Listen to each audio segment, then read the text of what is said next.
Hi, my name is Adrian Chmielarz and I am a game designer at the Astronauts.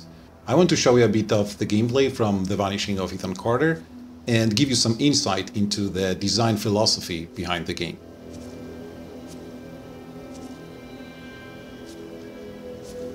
I am a couple of minutes into the game now, past the intro, so let me quickly introduce our hero.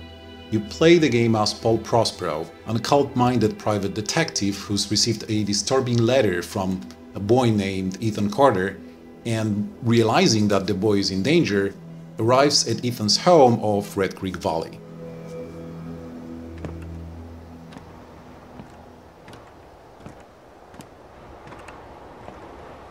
Red Creek Valley seemed like a quiet, ordinary place. I've learned two things in my life. No place is truly quiet, and nowhere is really ordinary. Ethan warned me about that. Warned me not to be fooled by what I saw here. He didn't need to worry. I'd worked dozens of cases, hundreds. This would be my last one.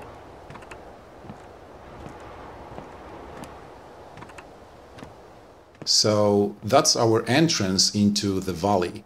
It's a pretty large place to explore. Later in the game, for example, you can also explore everything we see here, that other side of the lake.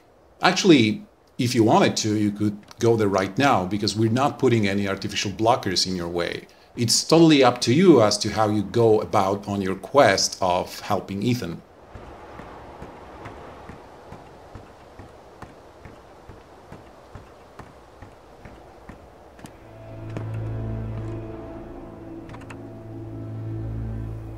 When it comes to the interesting stuff you find in our game, there are two basic layers of examination. The first layer is you.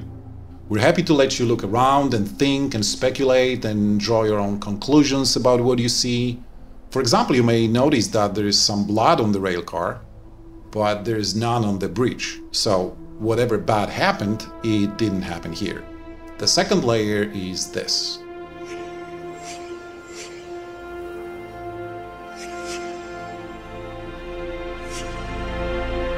As you can see, examination actually does not give you answers. On the contrary, you probably have more questions now than before the object was examined. But what is happening with that crank word? Well, this is where we begin to scratch the surface of a certain special ability of our detective. First, let's zero in on the direction of the item. And now let's see the item's surroundings.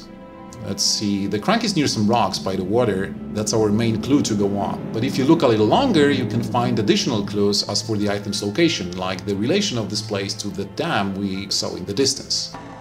Okay, so we know that the crank can be found on the lake's rocky shore. Let's go and see if we can find the item. This is a different type of approach to the problem of finding important items in the average adventure game. In Ethan Carter, you don't have to randomly comb the environment. All you need is to be aware of the environment and try to compare the vision you just had with what you see around you.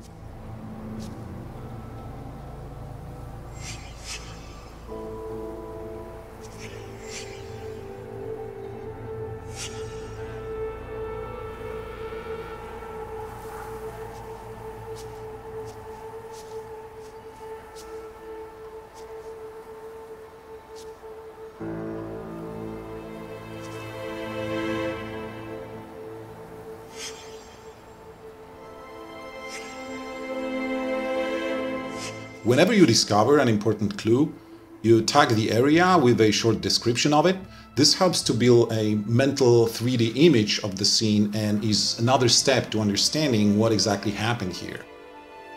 But for now, let's just follow the blood trail.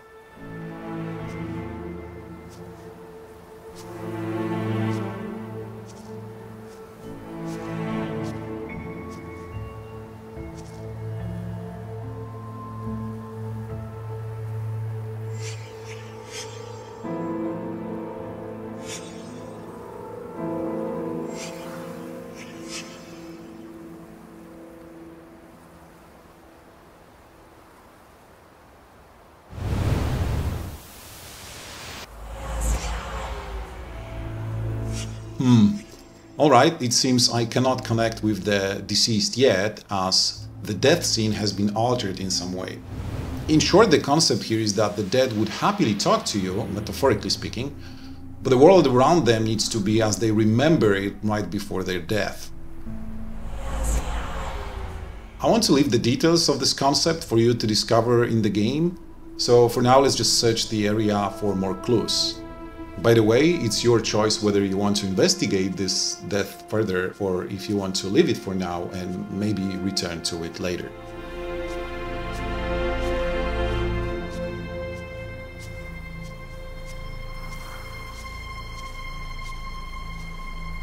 A body of water, rocks, the dam in the distance. This must be the place where we can find the crank, so let's look for it.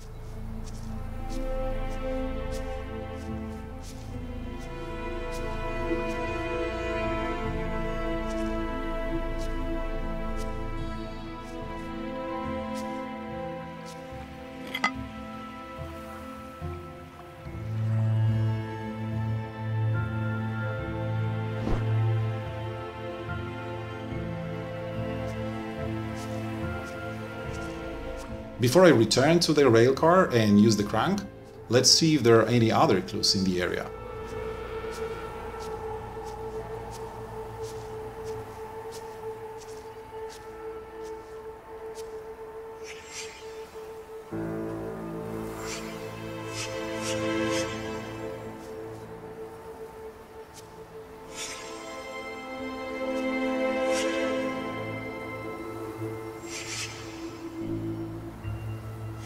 I know it's obvious to everybody that this is where the railcar stood originally for months or years, but we keep the game systems consistent, so if there is a place from which an object is missing, you can always locate such object through your vision, even if you already know the location of it perfectly well.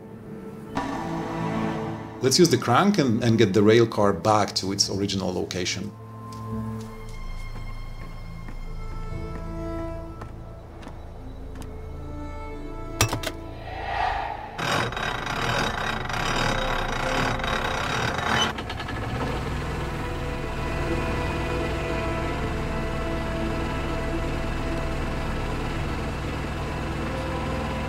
There is a couple more things to do in the area before it's restored to how it was right before the deceased's death, but I want to avoid spoiling this fragment of the game to death, so let's just travel in space and time to what can happen a bit later.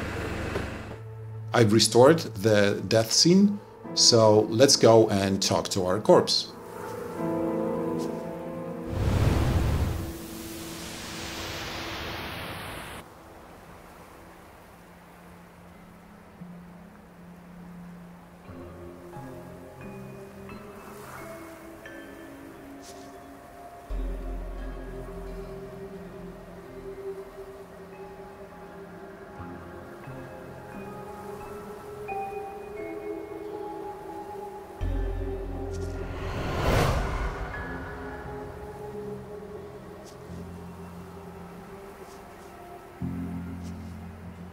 Physically, I am still in the same world as I was seconds ago, but mentally I am in a different place, surrounded by the strongest memories of the deceased's final moments.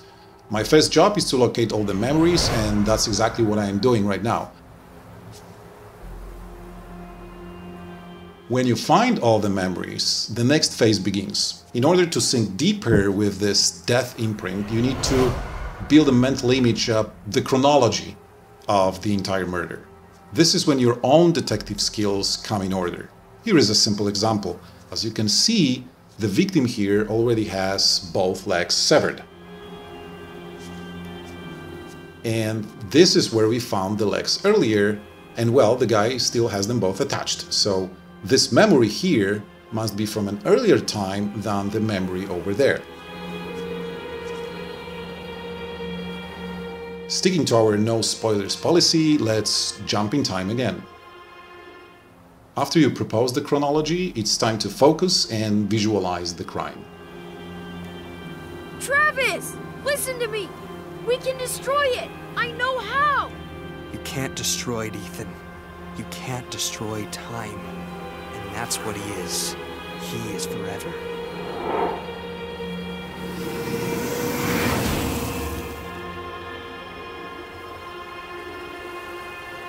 Okay, so something went wrong. It's not how it all happened. I got the first memory right, but not the second one. But I'll leave it for you to figure out the right order, so let's jump in time again. After you solve the chronology and thus sink deeper with the death imprint and understand it better what happened here and how it can help you find Ethan, you can see one more thing. Everything we dealt with previously happened before the deceased's death, but when we are in full sync, we can actually witness the dead man's first memory after his death. But that is another thing I do not want to spoil, so let me show you something else instead. Finding corpses and looking for Ethan is not the only thing you do in the game. There are places in the valley that are, let's say, different. Call them playgrounds or mini-worlds. They're places where our game's vision and imagination opens up the most, and it's up to you to discover their secrets. Let's take a quick look at one of such places.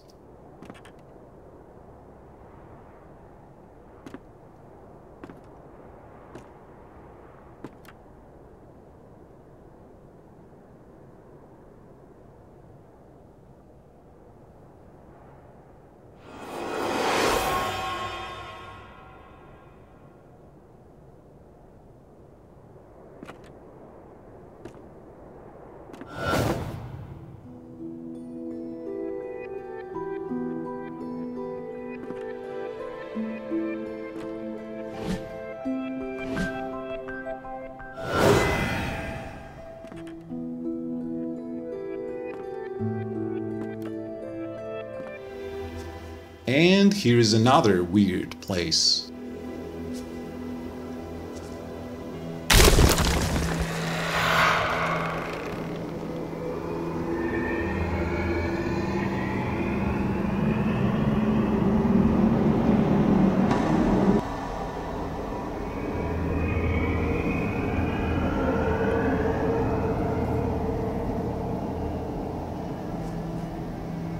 Okay, so I hope this video gave you a good idea of what kind of game The Vanishing of Ethan Carter is.